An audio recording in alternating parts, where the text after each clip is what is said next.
Hello guys! Welcome back to my channel. Andito ako ngayon para talakayin natin ang pahayag ni Pangulong Duterte laban sa COVID-19 virus. So ito nga, nung isang gabi lang nagpahayag ng ating Pangulo regarding dito. So sa base sa napanood ko, more concern ng ating Pangulo is ang ating pangangatawan ng lahat ng sambayan ng Pilipino. So gusto niyang ingatan tayo. So unang-una nga, binigyan niya ng magandang paliwanag lahat ng dapat nating malaman. So kaya gusto ko panoorin nyo ng dire-diretso buo itong aking videos para mas maunawaan nyo kung ano yung tinutukoy ko. Kasi dito, binanggit ng Pangulo anong mga dapat mong gawin para makaiwas ka sa viruses. Tinukoy din niya yung mga estudyante, especially merong event din na tinukoy din niya yung mga barangay officials. Kailangan niyang makipag-cooperate, especially teachers, meron din siya binanggit. And then yung mga LGUs, meron din tayong mga responsibilities. So pakinggan niyo lahat yun. So mas mauunawaan yung lahat ng sinasabi ko kung tatapusin nyo itong videos na to, dahil walang masama kung makinig kayo, dahil ang tanging hangad ng ating Pangulo is ingatan tayo, protektahan ang bansa natin laban sa viruses. Dahil sabi niya nga, itong viruses na to wala pang solusyon. So ang mas magandang gawin natin, pinaliwanag niya lahat at sumunod tayo sa kanyang pinag-uutos. So panoorin nyo mabuti para maunawaan nyo lahat ng sinabi ko. Okay? Proceed. My countrymen, good evening. I am now addressing the nation together with the civilian, military, and police sectors. The organizations that would count in our enforcement of the laws to protect the people of the Republic of the Philippines. Pardon my broken Tagalog, pero sa mga kababayan ko, kayo, ako, do not panic. Huwag kayo masyadong may stress na parang hindi mo na magawa ang gusto mong gawin.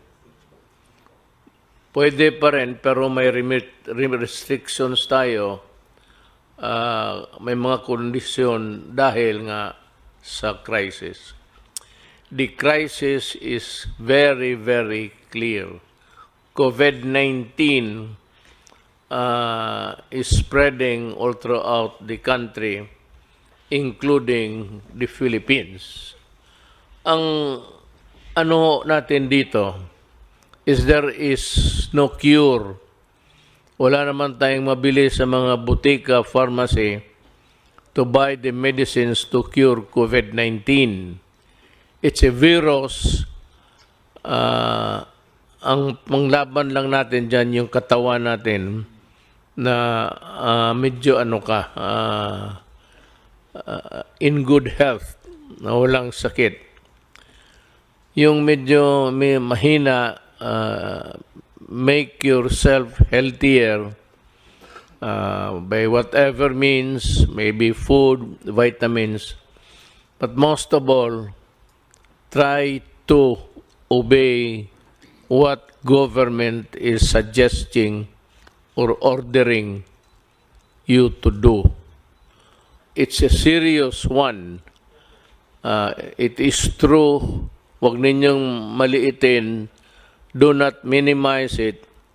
I said, but do not kill yourself with worry, because government is doing everything possible to make it at least controllable. But kung kayo po ay mag-cooperate, pag hindi kayo na-cooperate, the problem would start, and it would start with you and end with you pagka ganon. So, yung mga sinasabi na social distancing,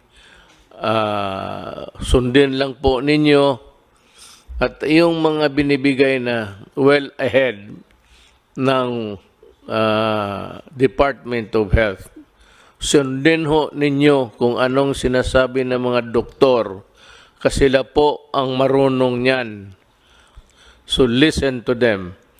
Dito sa atin, it's Secretary Doke, and Secretary Doke would articulate kung anong nalaman niya, anong bago na pumasok na impormasyon, and he would tell us what to do. So it's very important to give credence to what he says. Ang importante niyan, sumunod kayo, at meron ho kaming itong task force, interagency to, kasali na ang military pati police, kasi kailangan namin ang tulong nila kung sakali man lalala talaga to. Maybe this would create a public disturbance, disorder, but tingin ko hanggang dyan lang naman. Kasi, I know that you want to follow because you want to help everybody, including yourself and your family. Meron ho kaming resolution ngayon, but maybe I will convert this into an executive order para masunod talaga lahat. Ang sinabi dito, ang una, ang resolution is yung a province quarantine is advised when there are at least 2 positive COVID-19 cases belonging to different municipalities, component cities, or independent component cities in the same province. Ito ng national capital ng isang probinsya. Yun ang definition kung ano yan. Ito namang LGUs which have imposed community quarantine in the respective jurisdiction upon the declaration of the state of calamity shall be allowed to access the equipped relief response. Ang ibig sabihin ho, yung ano ninyo sa probinsya ninyo which you have prepared can now be utilized to the fullest with the help of the national government. Itong isa, work in the executive department.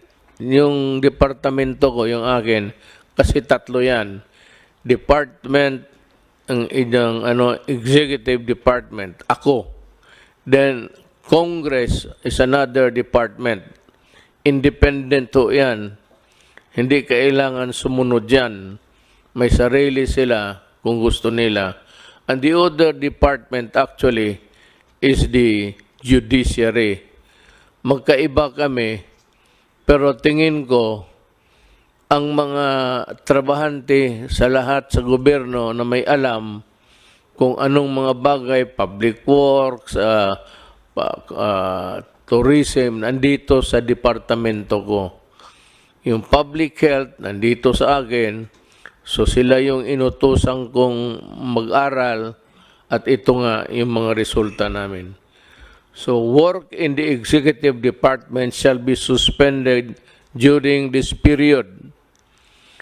Walang trabaho, suspended sila, walang pumasok, without prejudice to the formation of skeletal workforces of government by government agencies in order to maintain the unimpeded delivery of services to the public. Ibig sabihin, sa mga opisina, nasyonal, walang trabaho, pero may mga skeletal, yung mga few employees, volunteer or selected na sila ang muna tuman the fort, ika nga, sila yung papatakbo ng departamento. but with a reduced workforce. Ito namang flexible work arrangement shall likewise be encouraged in the private sector.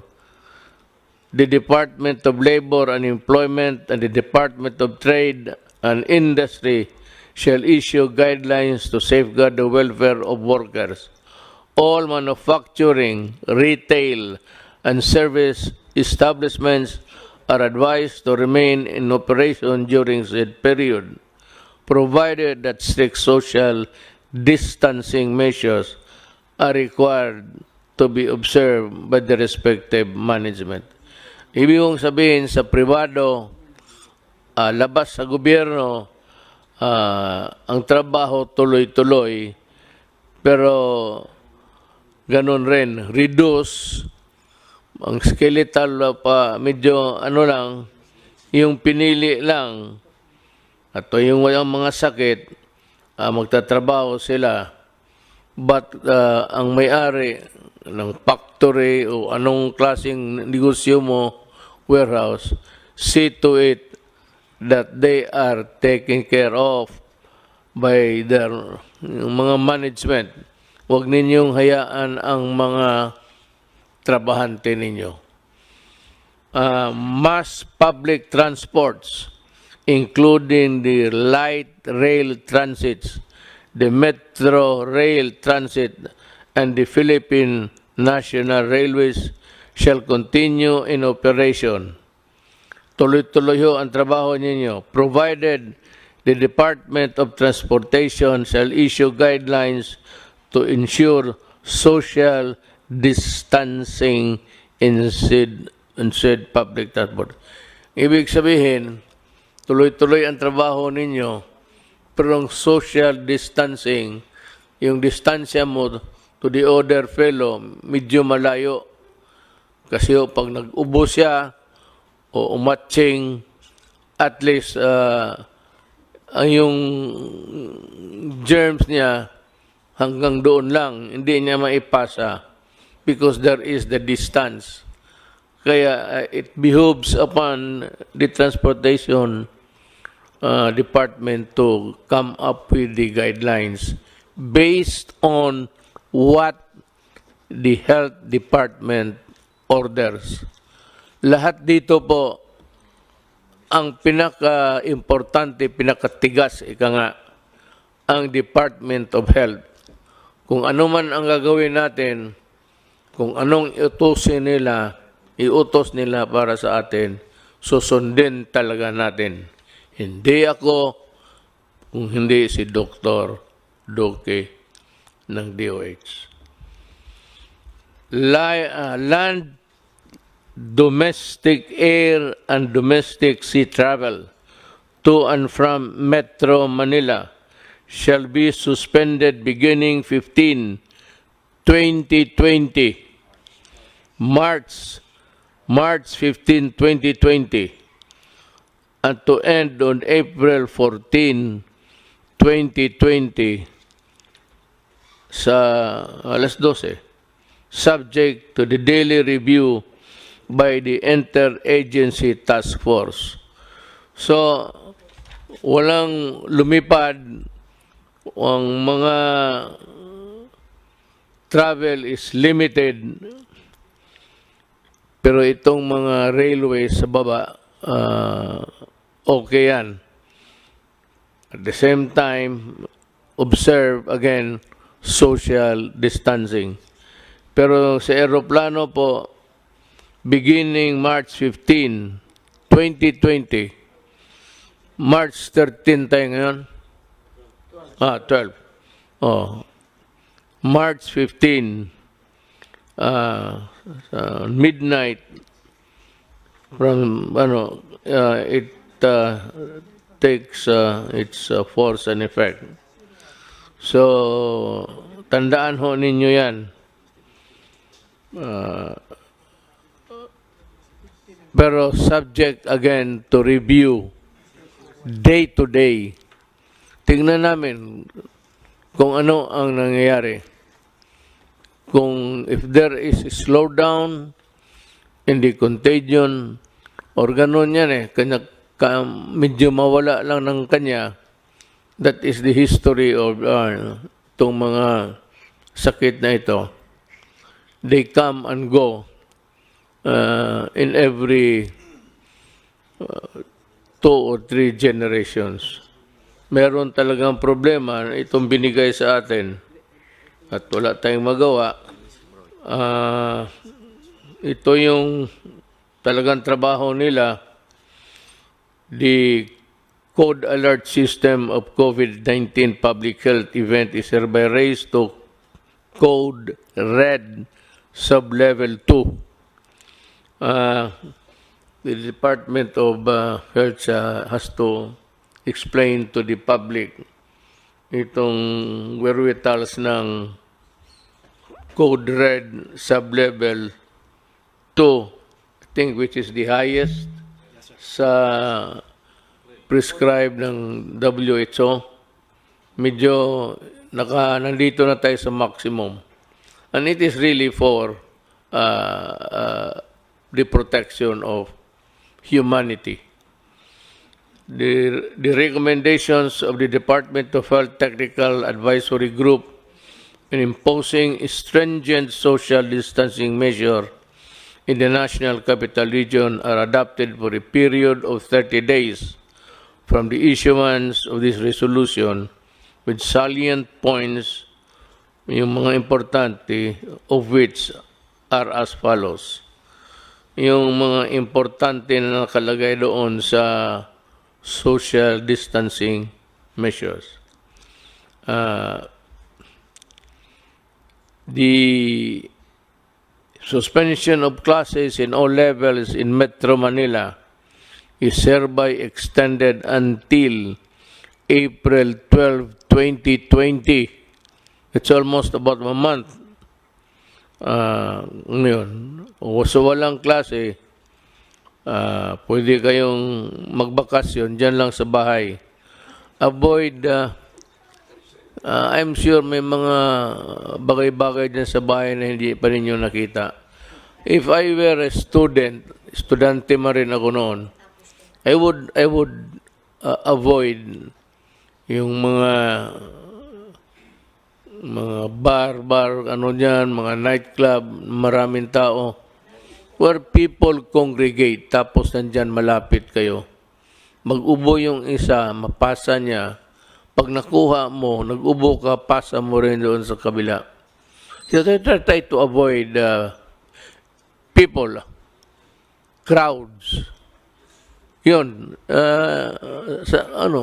for your own protection. Huwag kang, may mga tao kasi na magsabi, wala yan.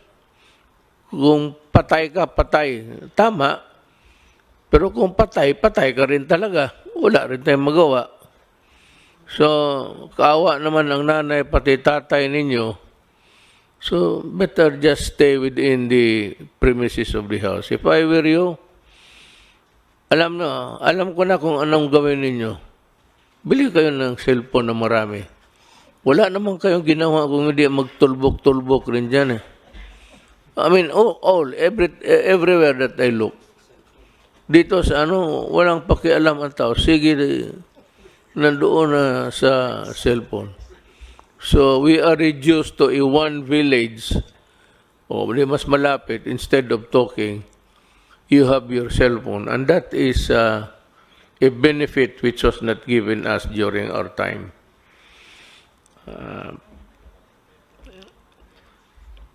Number 1, the suspension of classes in all levels in Metro Manila is hereby extended until 2012-2020, provided that all students shall continue to fulfill their educational requirements during said period. Anong ibig sabihin? Kung wala kang magawa, sabi ng gobyerno, mag-aral ka. Pero ito, hindi ko inaasahan susunod din ninyo. Ang sigurado ako, yung kamay ninyo, nandyan sa cellphone yan, instead of studying. I'm sure of it. But for you guys who really want to improve your lot, You better make use of the time to study. Because, alam mo, mga anak, kayo mga bata, yun kayo yung mamatay na hindi makalabas ng bahay. Then you make all sorts of excuses. But you know, there will be truant officers. Alam mo yung truant? Yan it's an American practice. Pag makita ka sa labas, pasakay sa palaboy-laboy ka lang dyan, wala kang ginagawa, sisigaw-sigaw kayo, lalapitan kayo ng pulis pati military, tatanungin kayo, then you have a problem. Pag sinabi mo na wala, nandito lang kami sa labas, and then, maybe, if you are arrogant, nadadalhin ka sa station for record purposes. That you are disobeying, that you are intransigent, and that you are not fulfilling your duty. Alam mo, baski na there are a set of rules governing the responsibilities of a Filipino citizen. Baka hindi nyo alam yan. Meron yan. So, you have duties to perform also. Avoid trouble with the law, avoid trouble with anybody, just in the meantime, follow. Better just stay home and study. That is my advice. Pero kung ayaw ninyong sundin, you stick with your cellphone, ang gagraduate niyan, ang cellphone mo, hindi ikaw. Wala tayong magawa. Mass gatherings defined as a planned or spontaneous event where the number of people attending could strain the planning and response resources of the community hosting the event shall be prohibited during said period. Yung magplano, whether nakaplano kayo na mag-meeting o may rally, either naplano na ninyo, spontaneous na, sige, mag-ano tayo, gawin ito natin, total, wala na rin tayong gawin, ganito na ang magsayawan na lang tayo. You know, I do not want anybody interfering in your enjoyment as a citizen of this republic. Ayaw ko na masita kayo ng police pati military. It could be messy. Kasi yung iba sa inyo suplado. And itong mga police pati military, they have their orders to enforce. So that if you are in this category of a grupo kayo tapos magmalapit, yung social distancing is no longer obeyed, and you are violating the rules, and if you insist, it is one of a just mere confrontation to something like disobedience, which is punishable under the revised penal code. Kung makipag-away ka, it becomes baka masuntok mo then it becomes an assault on an agent of a person in authority. In which case, from a simple violation of a rule, it will now ripen into a crime that is punishable by law. And you can go to prison. That's the problem. Ayaw ko. Ayaw ko na masita kayo ng military pati police. But ako sa inyo, if you are advised, just obey. Wala namang mawala sa inyo. Total sa inyo yan . It's for your own good. Hindi naman ito para sa amin. Kung I hate it, but you have to do it because there is a crisis that is engulfing the country right now. community quarantine is hereby imposed in the entire of Metro Manila. And in other areas, the LGUs are advised to abide by the following guidelines, imposing localized community quarantine in the respective jurisdiction. For Manila, may ayaw namin gamitin yan, pero kasi takot kayo sabihin lockdown. But it's a lockdown. There is no struggle of power here. Walang away dito, walang gera. It's just a matter of protecting and defending you from COVID-19. That's about it. It has nothing to do with the power of the military or the power of the police, nor or my power and this guys beside me. Hindi yan. It's not an issue of, it's just an issue of protecting public interest and public health. Yun lang. A barangay-wide quarantine is advised when at least 2 positive COVID-19 cases belonging to different households in the same barangay. Kung sa isang barangay may dalawa na infected, medyo i-quarantine na ninyo yung barangay ninyo. Itong problema sa dalawa, sabihin na it behoves on the barangay captain actually. The barangay captain is under the administrative code is a person in authority. That's why kung makipagsuntukan ka ng barangay captain because he is enforcing the law o awayin mo, pareho ang kasalanan mo kung lumaban ka sa pulis or sa person in authority. Mabigat ang barangay captain and teachers also.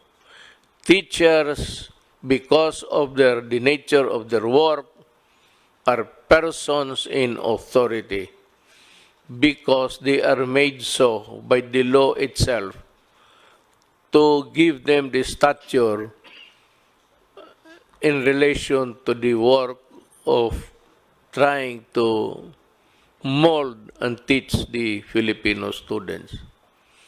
Kaya ang teacher rin, kung utosan ka, sunod ka, pareho sa barangay captain. Now, if the barangay captain would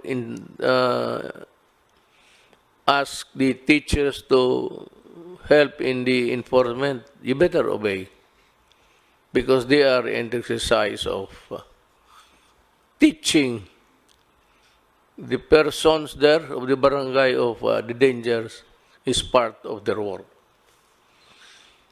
Then you have the municipality, citywide quarantine is advised when at least 2 positive COVID-19 cases belonging to different barangays in the same municipality.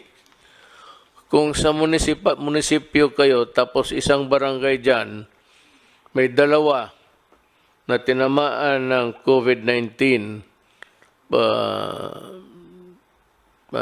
diagnosed to have COVID-19 infection, magka-quarantine na rin kayo. And,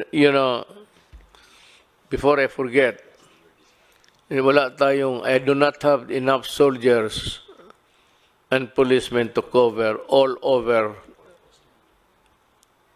every inch of the country. Kulang ako. Meron ako na magamit ko ang barangay captain. Ang barangay captain is bound by what is written here, whether by way of rules implementing in the meantime or if it becomes part of an executive order. You better implement this because if not, then you will also go to prison for dereliction of duty.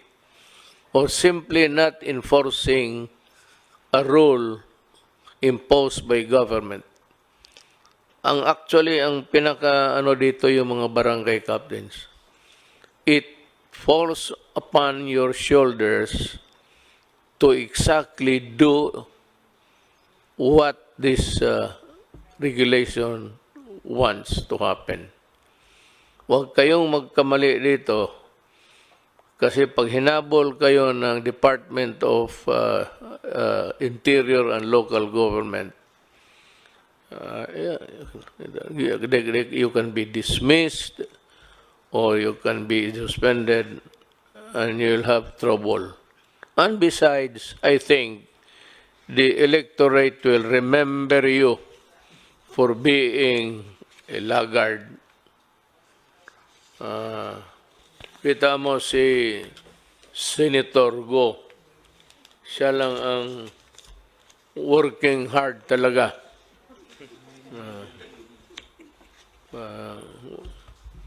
Yan ang public official. Really. Especially the barangay captains and the kagawads. No, you have been elected there. You sought the position. Hindi naman tayo. Pinili natin to eh.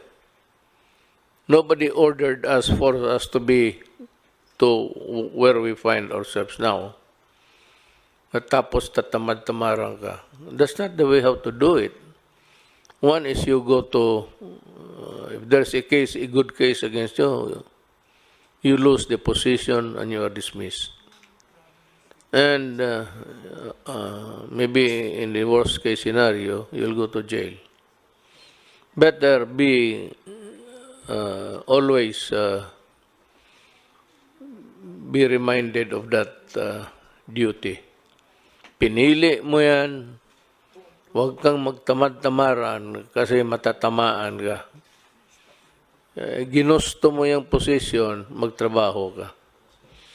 The aforesaid measures shall be subject to close monitoring and reassessment after the expiration of 7 days from the issuance of this resolution.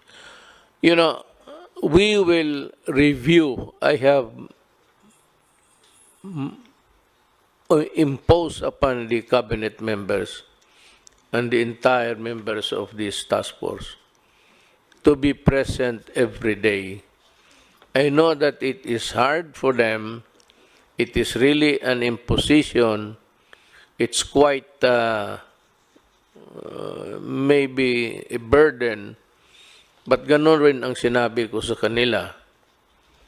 Nandito tayo sa gobyerno. You choose to be a part of government. And there is a crisis with no solution in sight. Walang solution. Unless there is a vaccine by the grace of God na makita o maimbento ng ating mga scientists. It could be the Philippines for all you know. But I'm just telling you what you're supposed to do. Ang isa is the LGU outside of the National Capital Region, yung labas ng Metro Manila, are advised to exercise sound discretion in suspending classes in the respective localities without prejudice to a determination by the national government to suspend classes if the situation so warrants. So, ang LGUs, may kunting leeway, and just a little elbow room para makagalaw kayo to respond to the crisis in the community. But it does not allow you to suspend classes on trivial and for, stupid reasons. It is only done because you have to protect them from the COVID-19. Yan lang talaga. Do not do it just to please everybody. Or sa bagay, I have I have full faith and confidence in our supervisors, teachers. I'm just saying that please do not do it the way others would want it to happen. Na mas maganda yung walang klase, walang ganon. Wag mong gawin yan because in the following statements, the Philippine National Police and the Armed Forces of the Philippines, in coordination of the Interagency Task Force, shall be called upon to ensure effective and orderly implementation of the above measures. Hindi ito martial law. It is not a martial law. It's not even something extraordinary. But what is sought to be solved here is again, walang iba except to fight the virus and to exact compliance. Mas mabuti talaga yung maniwala kayo. Now, ang sunod, a meeting shall be conducted daily by and between the secretaries of the number of agencies of the IATF, that is the Interagency Task Force, sa COVID, including the Cabinet Secretary, Secretaries of National Defense, Environment, and Natural Resources, Trade and Industry, Social Welfare and Development, Education, Agriculture, the Chiefs of Staff of the Armed Forces of the Philippine Navy, Philippine Air Force, and Coast Guard, because in a total breakdown, I would need their help to carry on with the governance. Kailangan ko sila. Not to fight with you guys. Huwag kayong matakot sa sundalo ninyo. Sundalo ninyo yan. Ang armed forces is there to serve you. Sila yung sundalo ninyo. So huwag kayong matakot kung nandyan sila sa utos ng mga civilian authorities. Yung mag-utos sa amin, Department of Health Secretary lang naman eh. So, but when he says to the military and the police, you have to implement this.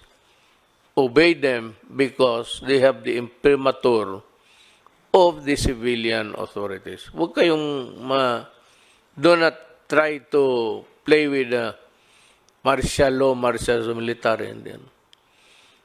Pero ang sa totoo, in total breakdown, public disturbance, alang-alang kami ang iharap mo. Wala namang kaming, it's always the military who keep things in the country in order. Sila yan. Titingnan nila na everything is in order every day of their working days. Tingnan nila na ang Pilipinas safe at gumagana ang lahat ng mga tao, pati mga opisina. The balik manggagawa overseas Filipino workers shall be allowed to travel to mainland China except to Hubei province upon execution of a declaration signifying their knowledge and understanding of the risk involved, provided that the health advisory pamphlet shall be handed out to the OFW upon departure. Hindi nga eh. Not only pamphlet, baka hindi mo basahin. You will be gathered in one corner or in one room, one corner, at sabihin sa inyo ang mga, I don't know if it's a Tagalog or Bisaya, mga risgo, the risks that you will be taking when you go back to China. But China, President Xi Jinping, for all of his goodness to us, wrote me a letter and said that he is willing to help. All we have to do is to ask. Ako, ang tingin ko, maybe there will be a time if things deteriorate that I have to call on China to help. He has said that they have managed the crisis very well in this country, and he is very much willing to help kung kailangan. So, to the Chinese government, to the people, especially to President Xi Jinping, thank you for the consoling words, and maybe I hope it would not reach to that point, but maybe we will need your help. Salamat po. The entry travel restriction shall be imposed upon those traveling from countries with localized COVID-19 transmission, except for Filipino citizens, including their foreign spouse and children, if any. Holders of permanent resident visa, remember, Filipino, walang problema. Holders of permanent resident visa and holders of diplomatic visas issued by the Philippine government. Yung travel dito ang gustong pumunta, hindi tatanggapin, lalo na kung yung bayan nila has ordered a restriction sa travel. Mismo yung bayan nila hindi pumayag na mag-travel sila tapos pupunta sila dito, hindi rin natin sila tanggapin. But, ang Pilipino, pati yung pamilya niya, because they are Filipinos and this is their country, they are very much welcome to come back. Lalo na sa panahong ito, if they want a more secure, comfortable place. Now, with regards to itong mga diplomat, hindi naman kailangan papasukin yan sila. Total, kung sabihin lang rin sa kanila, huwag kayong lumabas dyan sa embassy ninyo. Huwag kayo magpasyal-pasyal, dyan lang kayo. Kasi baka kayo pa magdala ng sakit ng ulo sa aking bayan. I don't mind Filipinos giving me a headache, but I certainly do not want anybody other than Filipinos to be giving me headaches. So yan ang yun ho ang maibigay ko sa inyo na payo. You might, sometimes it's a convoluted thing to listen, pabalik-balik. Ang simple lang yan. The purpose to protect and defend you. From what? From COVID-19. Then what is the purpose of government? The purpose of government is see to it that things are in order. To do that, if things deteriorate, I said, the military and the police will maintain order. Kaya nga tawag niyan, peace and order. There has to be a peace, and that peace, nakalagay na, orderly. There must be order in the country, and that is all. The purpose is to, I said, guard your well, sumunod lang kayo, lahat ng bayan ng buong mundo nauna pa sa atin. Tayo tinitignan lang kasi mabilis sa kanila.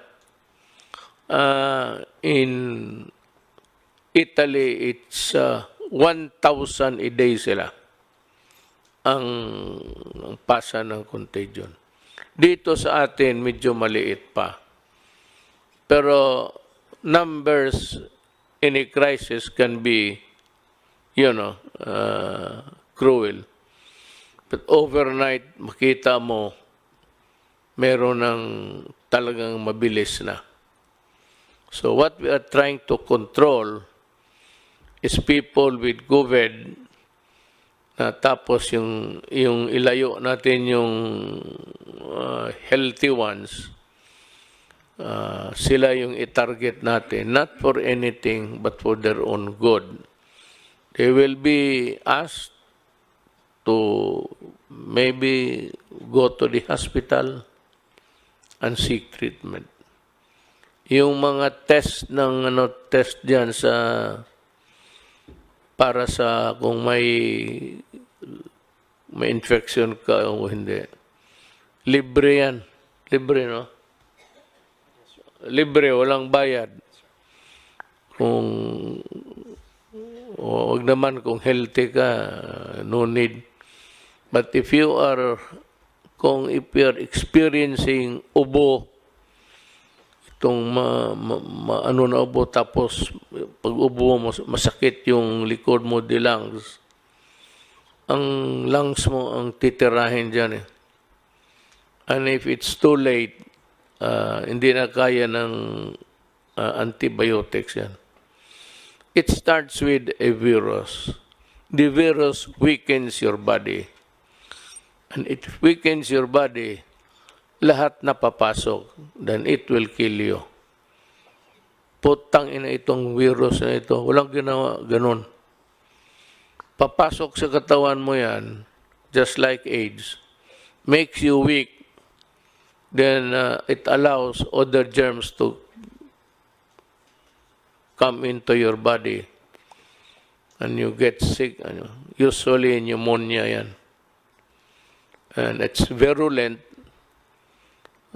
so seek treatment as soon as possible. But we are here to serve you, and every day we are meeting and in contact with the rest of the country. Meron tayong struktura. The structure really, people are asking, what is your preparation? What's the structure? My God, yung structure natin is itong health. Meron yan silang regional all over. Then meron yung city health, provincial health.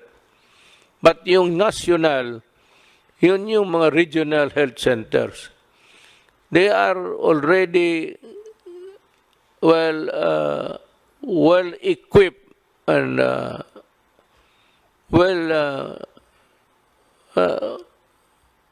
nag-aral na yan kung ano ang gawin nila. There is the structure. So, sumunod lang tayo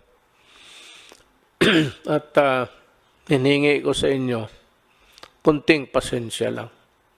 It's for your own good. Para sa akin, kung ayaw mo na, baka ako ang mamatay, hindi ka maawa sa akin. Dahil sa kalokohan mo, ayaw mong sumunod. So, let's help each other at this time of our life because everything is placed in jeopardy. Delikado talaga. Totoo ito, crisis talaga ito. Kasi walang gamot. Okay? Salamat po. Thank you for listening.